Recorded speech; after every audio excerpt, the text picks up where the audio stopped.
Welcome to my channel. Try to hear the latest story.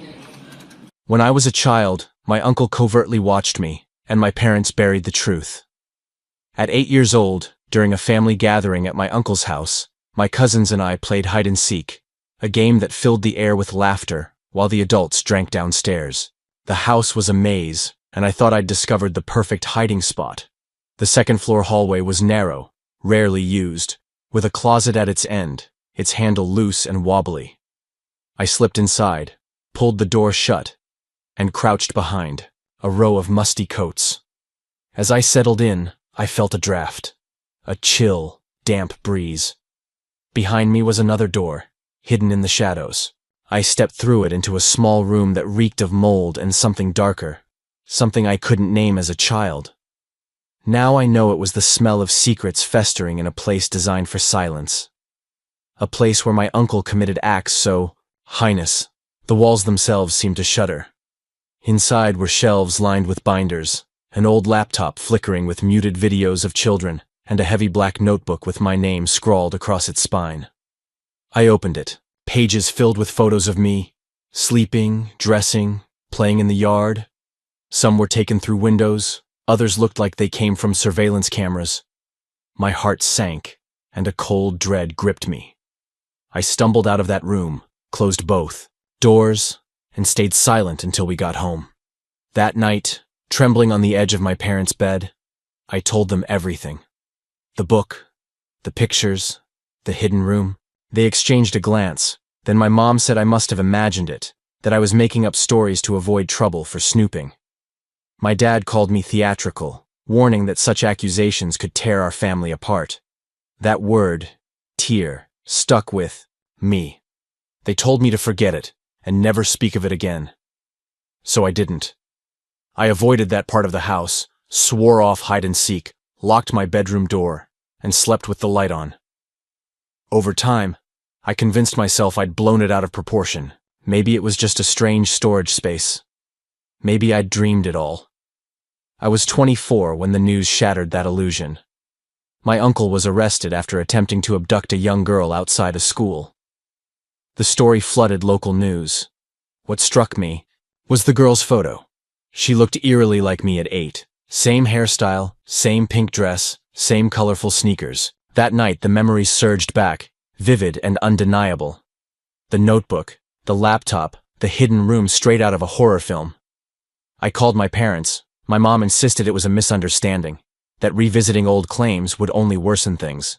My dad said it had nothing to do with me and told me to leave it alone. Days later, the prosecutor's office reached out. They suspected I was one of my uncle's early targets and asked if I'd share what I remembered, if I'd testify. I hesitated, unsure. Then they mentioned finding the black notebook with my name, tucked in my uncle's bedroom drawer, its pages worn from years of handling. But they had no other books, no evidence of other victims. That's when I recalled the hallway, the closet, the secret door, the slight dip in the carpet. I told them where to search. A week later, they called again. They'd found it. The room, the binders, the laptop, dozens of notebooks labeled with different names, some tied to missing children cases stretching back 2 decades. Some of those children had never been found, until now. My uncle had kept maps, burial records, video diaries. My family stayed silent. My dad stopped answering my texts. My mom sent one message. You don't realize the harm you're causing. A week later, I stopped by their house to drop off mail. My dad was out, but his study door was ajar, a room I was never allowed in. Something pulled me inside. In his bottom drawer, I found a binder, identical to the ones in my uncle's room. Same design, same stickers, same layout. The name was unfamiliar, but the photo clipped to the first page stopped my heart. A 9-year-old girl on a swing, unaware of the camera capturing her. It wasn't just my uncle. My dad was part of it too. I stood in my dad's study, the binder trembling in my hands, the world tilting beneath me. The girl in the photo looked so carefree, swinging and smiling, oblivious to the danger. My hands shook so violently I nearly dropped it. The front door creaked open. I shoved the binder back, heart hammering, and slipped into the hallway before my dad walked in. I muttered something about the mail and fled to my car. In the driveway, I sat frozen, keys in hand, unable to start the engine. This wasn't just about my uncle anymore. This was my father, my own flesh and blood. I drove home in a fog, nearly missing my exit twice. At my apartment, I locked the door, checked it 3 times, and closed every blind. I sat in the dark, trying to unsee what I'd found. Part of me wanted to pretend it never happened, to return to my life and erase this nightmare. But I couldn't.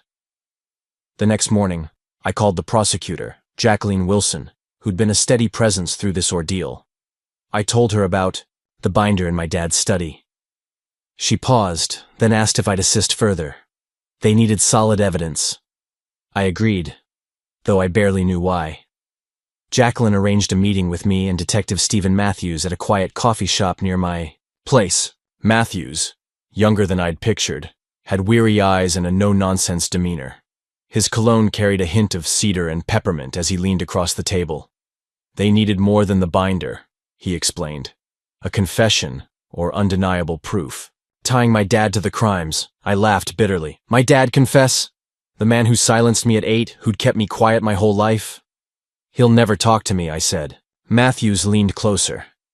Men like your father and uncle carry these secrets for years. But pressure builds. Cracks appear. Sometimes they want to unburden themselves, especially to family. I doubted it, but agreed to try. They gave me a tiny recording, device disguised as a USB drive, showing me how to activate it with a single button. My hands sweated just holding it. The next day, I called my dad, asking to meet for lunch, just us, to discuss Uncle Mark. He paused, then agreed to a diner. We used to visit when I was a kid, where I loved their strawberry milkshakes. Now, the thought of sitting there with him made me nauseous. I arrived early, picking a booth in the back. The vinyl squeaked as I sat, the air thick with the smell of burgers and coffee. I slipped the recorder into my jacket and pressed the button. My dad arrived on time, looking older, grayer, his eyes lined with exhaustion. He sat without a greeting, no warmth in his expression. We ordered food we wouldn't touch. I toyed with my fries, searching for a way to begin. Finally, I blurted it out. I knew about the binder in his study. I watched his face closely.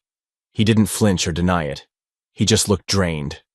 You shouldn't have been in my study, he said, as if that was the issue. I pressed harder, asking how long he'd been part of Uncle Mark's crimes.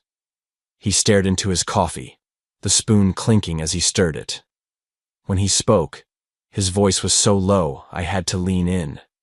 He said it started when they were young. Mark, 4 years his senior, had introduced him to special games. My dad was Mark's first victim, but as Mark grew older, he targeted girls, and he taught my dad how to watch, how to record, how to cover their tracks. My stomach churned as he spoke. Part of me pitied the boy he'd been, manipulated by his brother, but another part loathed the man before me, who'd continued the cycle, who'd let his brother prey on his own daughter. Why didn't you stop him? I asked, my voice cracking. You knew what he was. Why didn't you protect me? He met my eyes, really met them, for the first time in years. I thought I was protecting you by keeping you away from him, by making sure you were never alone with him. But you let him take those pictures. You let him into our home. He shook his head. I didn't know about the book with your name until you told us that day. I confronted him, but he threatened to expose me if I spoke out. I was trapped. I wasn't sure I believed him. And the girl in your binder? Did you protect her too? He didn't answer, just stared at the table. I stood, unable to stay a second longer. I have to go, I said.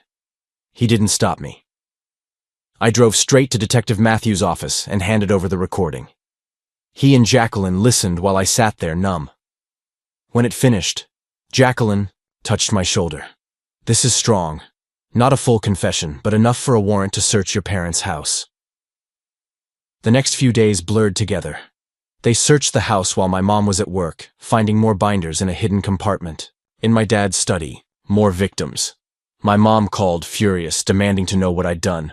I hung up. 2 days later, they arrested my dad. I watched from my car as they led him out in handcuffs. He looked small, broken. My mom stood in the doorway, hand over her mouth, tears falling. I didn't go to her. Jacqueline explained that the evidence against my dad was less than what they had on my uncle, but the recording and binders were enough to hold him. She asked if I'd testify if needed. I said yes, though the thought made me ill. The night before the hearing, my dad requested to see me. Jacqueline advised against it, but I needed to hear him out. We met in an interview room at the station, Detective Matthews standing in the corner. The fluorescent lights buzzed, casting stark shadows across my dad's gaunt face. He looked like he'd aged a decade in days. He didn't waste time. "I'm pleading guilty," he said. "I'm going to tell them everything I know about Mark." I hadn't expected that. Why? Because I need to protect you. Something I should have done years ago. I didn't know how to respond.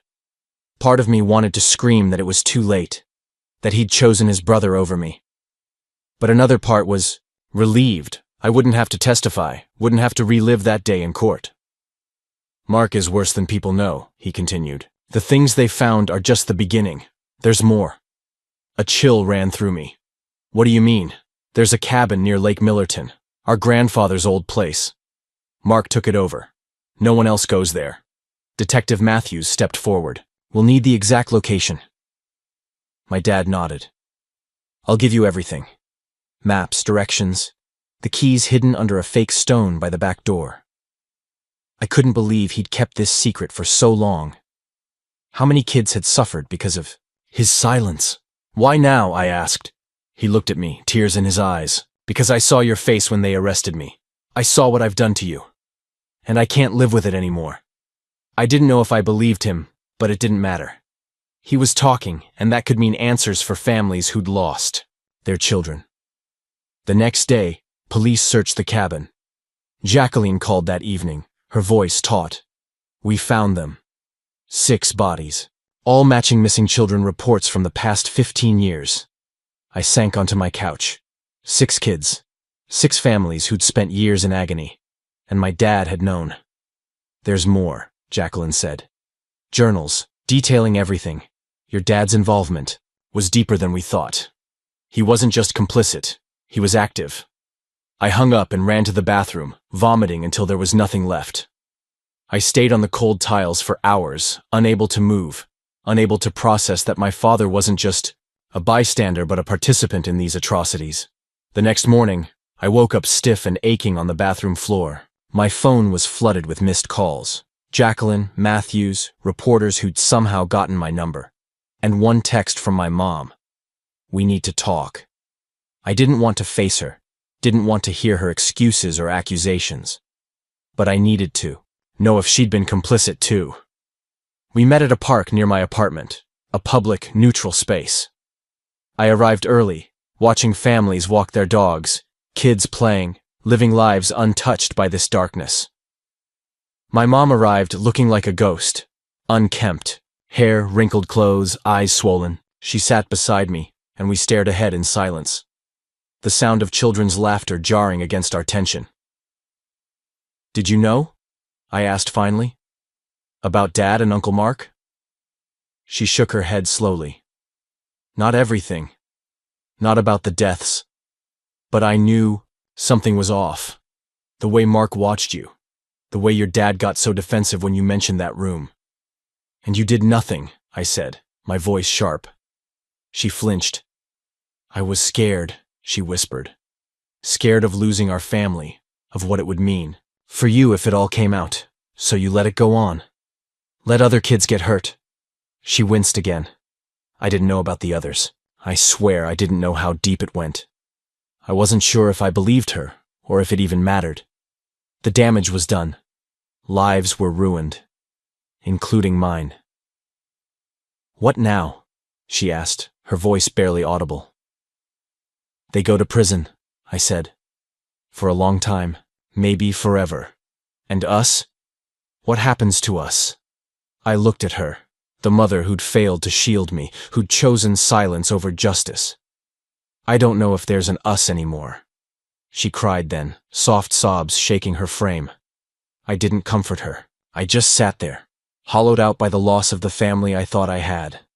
The weeks that followed were relentless. Interviews, meetings, reporters outside my door. I took leave from work, unable to function. I couldn't sleep, couldn't eat, losing weight until my clothes hung loose. My uncle's case was airtight, the evidence overwhelming. My dad's was trickier. His lawyer leaned hard on his victimhood, painting him as Mark's pawn. I met with Qley to prepare for a possible trial, but she worried about me, urging me to see a therapist. She gave me a list of names. I tucked it away, unready to face it. One night my dad called from jail. I almost didn't answer, but curiosity won. "I need to tell you something," he said. "Something I haven't told the police." My pulse raced. "What?" "There's another place. A cabin near the state line. Mark owns it under a false name. There's more evidence there." "Why tell me and not the police?" "Because I wanted you to know I'm trying to make this right. I know it doesn't undo what I did, what I let happen to you. But I'm trying."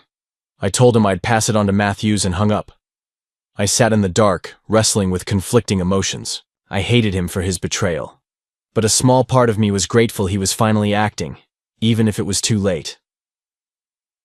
I called Matthews the next morning. 2 days later, Qley confirmed they'd found the cabin and more evidence, more victims. The scope of my uncle's crimes was staggering, almost incomprehensible. My dad's hearing loomed. His lawyer pushed for a deal, but the prosecutor held firm, especially with the new findings. I didn't know what I wanted, punishment or an end to it all.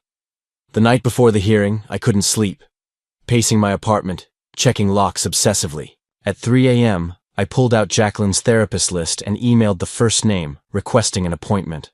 It was a small step, but it felt like progress. At the hearing, I dressed to feel strong. Dark jeans, a sharp blouse, sturdy boots. Qley met me outside, asking if I was ready. I nodded, though I wasn't sure. The courtroom was packed. Reporters, victims' families, onlookers. My mom sat across the room. We didn't acknowledge each other. My dad entered, looking diminished in his jumpsuit, eyes fixed on the floor. My uncle, brought in separately, scanned the room with a predator's calculation. The hearing moved swiftly. Charges, evidence, testimony. Matthews detailed the findings from the room, the cabins, my dad's study. The medical examiner described the victims' fates. My cousin Jake, who'd played hide-and-seek with me all those years ago, testified about his own abuse, his voice unwavering. Then it was my turn. I took the stand, swore the oath, and told my story. Finding the room. The notebook, the photos, my parents' dismissal, the binder in my dad's drawer. I didn't waver, didn't cry. I just spoke the truth, unburdened after years of silence. The judge ruled there was enough evidence for trial. No bail. As they led my dad away, he looked at me briefly. I held his gaze until he was gone.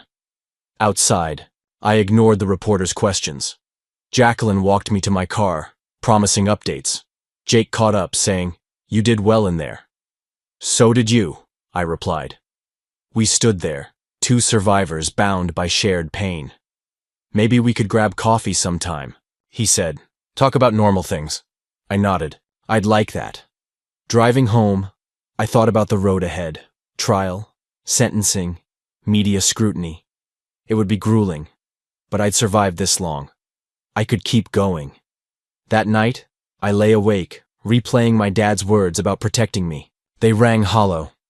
If he'd wanted to protect me, he'd have acted when I was 8, turned in his brother, stopped the horror. Instead, he'd enabled it, participated in it. Matthews called the next morning. The second cabin had yielded more evidence. Photos, videos, journals spanning 30 years. "Your dad's cooperation is strengthening our case," he said. "The DA thinks we can get life without parole for your uncle." And my dad? It's murkier. His lawyer's pushing the victim narrative. With his help, he might get a lighter sentence. The idea of my dad getting leniency made me sick. Victim or not, he'd made choices that destroyed lives. "I need to see him again," I said, surprising myself. "Before any deals." Matthews hesitated. You sure? I wasn't. But I needed answers only my dad could provide. 2 days later, I faced him in the same interview room. He looked worse. Gaunt, gray, a shell of himself. Thank you for coming, he rasped. I'm here for me, not you, I said, hands clenched to hide their shaking. I need answers. Ask anything. Did you ever? I couldn't finish, the question too heavy. He understood. Never. Not you. I swear, I wanted to believe him, but trust was gone.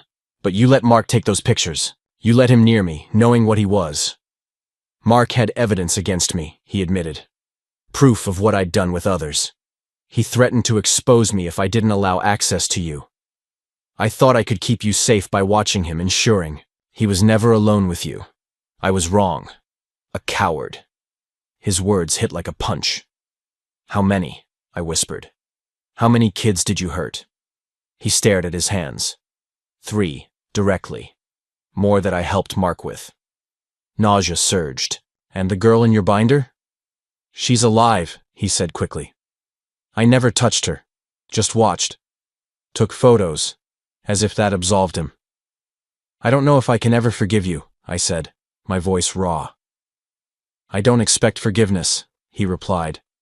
I don't deserve it, but I'm doing everything I can to ensure Mark never hurts another child, even if it means I'm locked away forever. I searched his face for lies, but saw only defeat. Maybe remorse. I'd been deceived by him before, though. Why should I believe? You now, you shouldn't. I've given you no reason to trust me. All I can do is prove it with my actions. I stood to leave. Done. At the door, I turned. One more thing. Does Mom know? About the other kids? He shook his head. No. She suspected something about Mark, but never knew about me.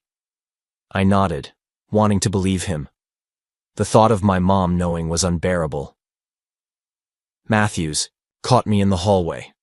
Your dad just gave us 3 more victim names and 2 more locations for evidence. I leaned against the wall, drained. Will it ever stop? How many kids did they hurt? We don't know yet, he said, but we'll find out thanks to your dad. Don't call him a hero, I snapped. He's only talking to save himself. Maybe, Matthews said, but it's helping. I left the station, the sunny day clashing with the storm inside me. I drove aimlessly, ending up at a park from my childhood. I watched kids play, their parents watchful, the way mine should have been.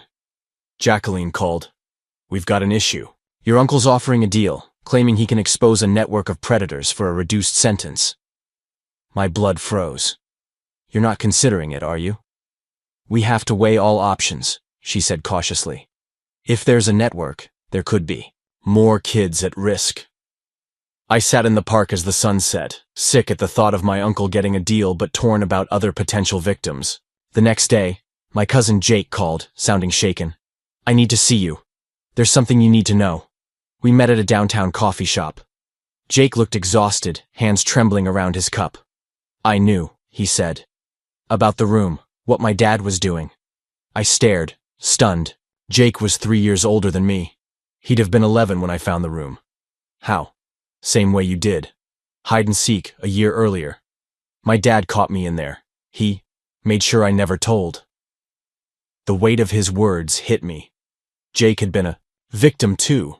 Why tell me now? 'Cause I heard he's trying to make a deal, claiming there's a network. It's a lie. It's just him and your dad. I believed him. The pain in his eyes unmistakable. Will you tell the police? He nodded. That's why I wanted to tell you first. I'm sorry I didn't protect you. Sorry I stayed silent. I took his hand. You were a kid, Jake. It wasn't your job to protect me. The adults failed us. 2 days later, Jake gave his statement to Matthews and Jacqueline. His testimony, paired with my dad's cooperation, convinced the DA to reject my uncle's deal. They'd push for maximum sentences. The hearings were a month away. I wasn't sure I could face my uncle and dad in court, but I knew I had to, for myself and the other victims. The night before, my mom showed up at my apartment. I almost didn't let her in, but her haggard appearance, pale, thin, eyes sunken, made me relent. She sat stiffly on my couch. "I've left your father," she said. "I'm filing for divorce." I didn't respond. It seemed inevitable. "I didn't know," she went on, voice breaking. "Not about the deaths. Not about what he did with Mark. I swear." "But you knew something was wrong," I said, my tone sharp. "You knew I wasn't lying about that room." She nodded, tears falling. "I was terrified of what it would do to us, to you. I told myself it couldn't be that bad. Kids died, Mom. Kids were hurt while you worried about appearances." She flinched. I didn't know the extent. "I swear, I didn't know if I believed her. I don't know if we can fix this," I said. "I don't know if I want to." She nodded, sobbing quietly. "I'm here if you need me." After she left, I sat alone, thinking about betrayal, family, and the long fight ahead. The trial would be brutal, but I'd survived this long. The hearing day arrived, bright and clear. I dressed to feel strong: jeans, a crisp shirt, solid boots. Jacqueline met me outside, asking if I was ready. I nodded, uncertain but resolute. The courtroom buzzed. Reporters, victims' families, Jake and his mom, Aunt Diane, looking shattered. My mom sat across the room. We didn't connect. My uncle entered, his gaze sharp, calculating. My dad followed, eyes down, defeated. The hearing unfolded methodically. Charges, evidence, testimony. Matthews outlined the findings. The medical examiner detailed the victims' fates. Jake spoke of his abuse with steady resolve. Then I took the stand, recounting my story without breaking. The judge ruled for trial, no bail. As they led my dad away, he glanced at me. I held his gaze until he disappeared. Outside, I ignored reporters. Jake said, "You did good, so did you." I replied, "We planned coffee, a chance for normalcy." Driving home, I felt the weight of the future. Trial, sentencing, healing.